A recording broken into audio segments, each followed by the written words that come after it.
வாழ்வோம் வழி. சந்தேகம் உங்க சந்தோஷத்தை இல்லையா? அப்ப ஞானம் தான் இதுக்கு மருந்து. வேற எதுவுமே மருந்து இல்ல.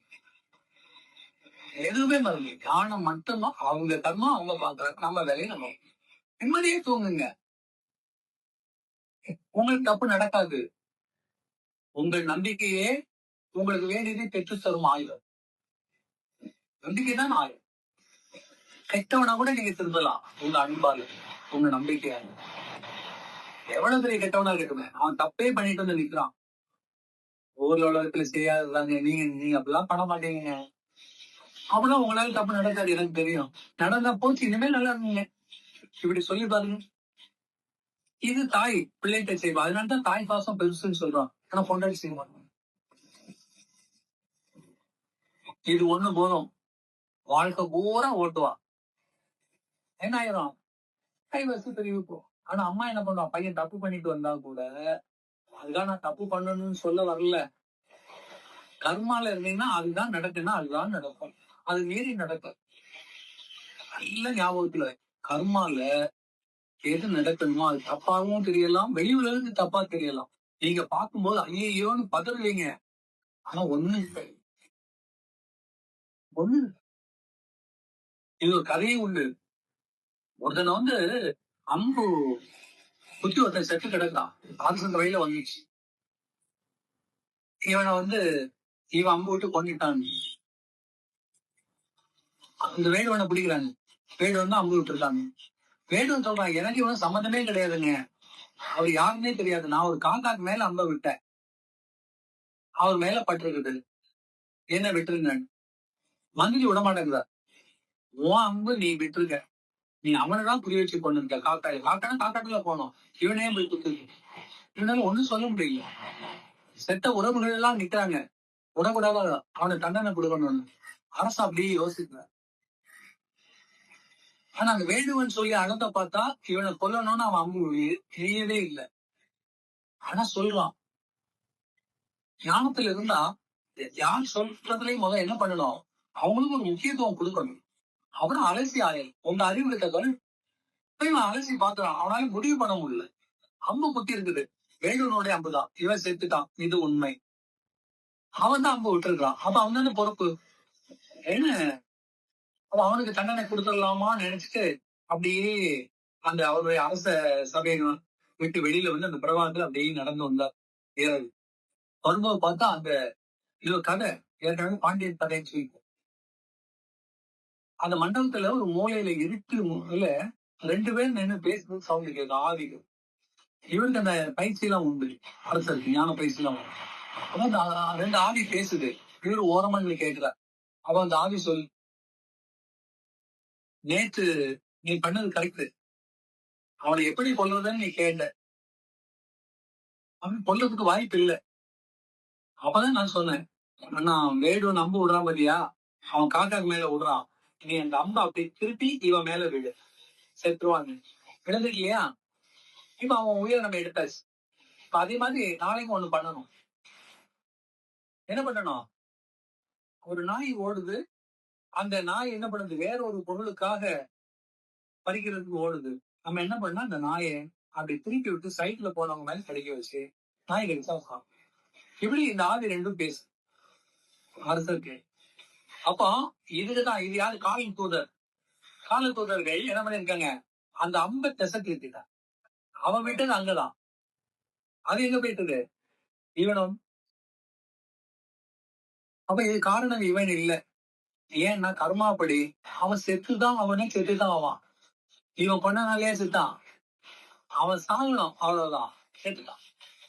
உடனே அரசர் சொல்லிட்டான், தீர்ப்பு வந்து வேடுவன் அல்ல, வேடுவனை காப்பாத்து. ஞானம் இருந்ததுனால். அப்ப அந்த உள் பேச்சு போனதுனால. இல்லைன்னா இவனையும் ஒரு உயிர் சேர்த்தது 2 உயிருக்கு தேவையில்லாம் இல்லையா?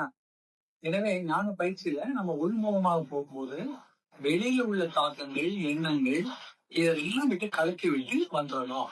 பழைய நடவடிக்கையில இப்ப நிறைய பேர் ஒரு மதத்தில இருப்பாங்க, இல்ல ஒரு சமூக கட்டுப்பாட்டுல இருப்பாங்க. அதையே தெய்வம்னு நினைச்சு கும்பிட்டு இருக்கீங்க. காலகாலமா கும்பிட்டு இருக்கேன். திடீர்னு ஒரு குரு கிடைச்ச பிறகு அதெல்லாம் ஒண்ணே இல்லைன்னு சொன்னா விட்டு வர்றது கஷ்டமா தான். ஏன்னா அந்த சாமியே தான் அவங்க இருக்கா. ராத்திரி பகலும் நினைச்சு நினைச்சு கும்பிட்டு இருப்பீங்க. அதை விட்டு வெளியில வரணும். வர முடியுமா? முடியாது. முடியாதுதான் ஞானம் கிடைக்கும். இப்ப நம்ம என்ன மாறிட்டோம். இப்ப நீங்க இந்தியால இருந்தீங்க. When you are India, you must be citizen of India. அப்ப இங்க உள்ள ரூல்ஸுக்கு ஒபே பண்ணு. இப்ப நீங்க வந்து லண்டனுக்கு வந்து குடிபெயர்ந்தீங்க. லண்டன்ல உங்களுக்கு பிஆர் கொடுத்தோம். வரும்போது நீங்க என்ன பண்ணோம்? லண்டன் ரூல்ஸ் அண்ட் ரெகுலேஷன் இல்லையா, அங்க உள்ள லாவை நீங்க ஒபே பண்ணணும். அதை அக்செப்ட் பண்ணி ஆகணும்.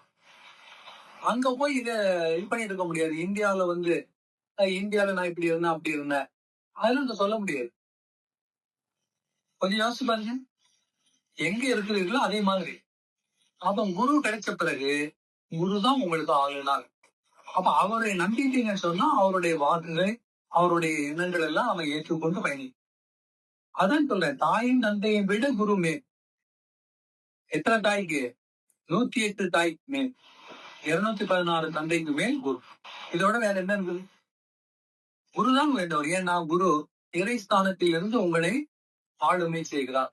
அப்ப இப்ப முன்னால நம்ம என்ன வழிபாடு பண்ணியிருந்தாலும் என்ன நம்பிக்கை வச்சிருந்தாலும் அத்தனையும் சொல்லி செய்வோம். மறக்க கஷ்டமா இருந்தா கூட நினைக்க கூடாது. நினைக்கவே இல்லைன்னா மறந்து போயிடும். நினைக்க தானே இருப்போம் இல்லையா? அப்பதான் நீங்க மாற்ற முடியாது. அதான் பரிசுத்தம் மாறுது. பரிசுத்தமாக முழுமை, பரினா முழுமைன்னு அர்த்தம். முழுமையாக சுத்தமா. கொஞ்சம் இல்லை. நான் காலையில் டிஃபன் சாப்பிட மட்டும் ஆண்டவரைமே, அப்புறம் இப்படிமே, அப்புறம் அப்படிமேன்னா ஒட்டுமொத்தமாக ஒரே பயணம் செய்தால்தான் சென்று சேரும். எனவே ஞான பயணம் என்பது குருவை சார்ந்த பயன். அப்ப அவன் குரு சொல்லிக் கொடுத்த வழிபாடுகளை, வழிநிலைகளை, அவர் சொன்ன உபதேசங்களை தவிர வேறு எதையுமே நம்ம உள்ள வச்சிருக்க. நமக்கு உள்ள குருவுக்கும் உங்களுக்கும் உள்ள அந்த இடப்பாடுகள் இல்லையா, உங்களுக்குள்ள புரிதல்கள் மட்டும்தான் இருக்க வேண்டுமே தவிர மற்ற சிந்தனை எதுவுமே வரும். அப்படி ஏதாவது சிந்தனைகள் இருந்தா, சின்ன வயசுல இருந்தே நான் இப்படிதான் சொல்லி பழகிட்டேன், இப்படிதான் நினைச்சிட்டு இருக்கேன், இப்படிதான் பண்ணுவேன்லாம் சில வழிபாட்டு முறைகள்லாம் சாங்கியங்கள்லாம் வச்சிருந்தீங்கன்னா எல்லாத்தையுமே அதைதான் துறவுன்னு சொல்றோம். துறவு என்பது எது? அத்தனையும் அவர் குரு கட்டும்போது குருதான், நீங்க இல்லைன்னு விட்டோம். அதுதான் ஞானம். உங்களோட முழு சிந்தனை முழுக்க குருதான் இருந்தாலும் அதுல நீக்கமான அங்கிங்கனானபடி எங்கும் பிரகாசமாய் ஆனந்த புத்தியாகி நிறைந்த பொருள் அது குருவா. உள்ள நிறைய இருக்கும். அம்மா சொன்னது, பாட்டு சொன்னது, குடும்பத்துல இருந்து நம்ம காலகாலமா வழிபட்ட மந்திரங்கள், வேதங்கள் எல்லாம் இப்போ. ஏன்னா குருக்கு நிகர் எதுவுமே இல்லை. இந்த காலத்தில் உங்களுக்கு கிடைத்தது இறைவே, இது ஞானது. ஏன்னா அதுக்கு மேல் எதுவுமே இல்லை. இதுதான் எதுவுமே உங்களை மேல கொண்டு. பழைய வேதங்கள் எல்லாம் புறக்கணிச்சிடலாம். உனக்கு ஒரு பயம் வரும். அப்ப அந்த வேதங்கள்லாம் விட்டு இந்த வேதத்தை பிடிக்கணும். அந்த வேதமே ஒரு மாதிரி இருக்குது. பைபிள்ல பாத்தீங்கன்னா பழைய ஏற்பாடு புதிய ஏற்பாடு அவங்களே மாத்திருக்காங்களே. குரான்ல பாத்தீங்கன்னா அவரு சொன்னது ஒண்ணு, குரான்ல எழுதுனது ஒண்ணு, மாறி இருக்கோம். 1வது அதிகாரமே 13வது அதிகாரம் தான் அங்க ஆரம்பிச்சிருக்கோம். தேசம் மாத்தி பண்ணிருக்கலாம் நிறைய இருக்கும். திருக்குறளையும் மாத்தி தானே வச்சுட்டு உட்கார்ந்துட்டு இருக்காங்க. அதனால காலங்கள்ல அது மாறி இருக்கும். நம்ம காலத்துல நம்ம தப்பிப்பதற்கு நமக்கு வேண்டியது உண்மை. அப்ப நம்ம உண்மையை மட்டும் நம்பும் போது நமக்கு கிடைப்பதற்கெல்லாம் உண்மையாகத்தான். அந்த உண்மை வழியை சென்றால்தான். எனவே ஞான பயணம் உண்மையை நோக்கிய பயணம், அகத்தை நோக்கிய பயணம், அகத்துள் செய்கிற பயணம் இல்லையா?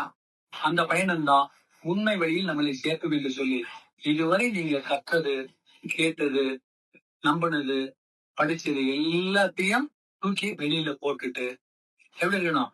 இப்போ புதுசாக வேத கொள்கைகளை மட்டும் ஏற்றுக்கொண்டு சென்றால் அகவழி ஞான பயணம் உங்களை ஏற்றுக்கொள்ளும் என்று சொல்லி இந்த உபதேசத்தை தொடர் நிறைவு செய்கிறேன். வாழ்வோம் வாழ்வு.